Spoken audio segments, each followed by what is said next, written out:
Hi, and Mama Giuliana. My tip today is how to make homemade stock cube.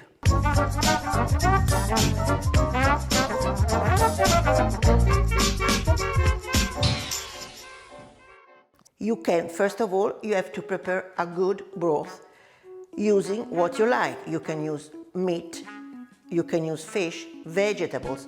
Today I use vegetable.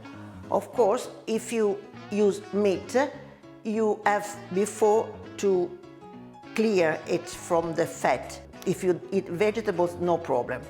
These are very good because you can keep the broth in the freezer and you can use when you want, just to give taste to your plates. So once you put to boil what you like, it's very important that you have to reduce the quantity of the water.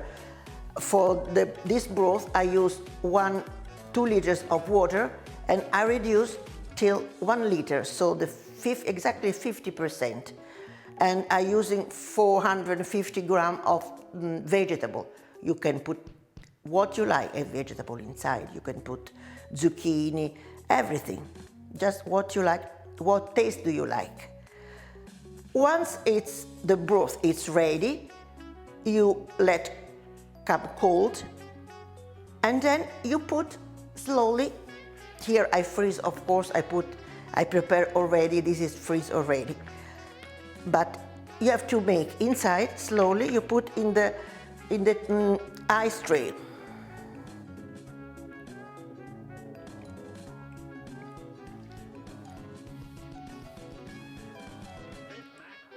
Like this, of course, I prepare one, but I suggest you prepare more than one.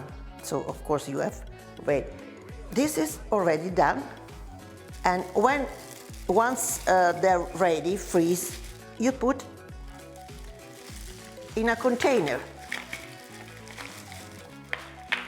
Inside here, you see, they're very good. Once this is also there, freeze again, you can add one by one all together. So when you have this cube stock, you can add to prepare a meat, to prepare a rice, spaghetti, or you can add also to your kids' soup. You will see, try, and come out very, very well. So once you have all the cube, the stock cube ready, you can use when you like because they're already in the freezer. So you can just to give more taste to your dishes. So you can use in a rice, when you prepare rice, when you can prepare some meat or spaghetti, where you like. And it's very good also to prepare food for your kids. That is very good if you put always some vegetable, and they will see they will like, and it's a help for yourself.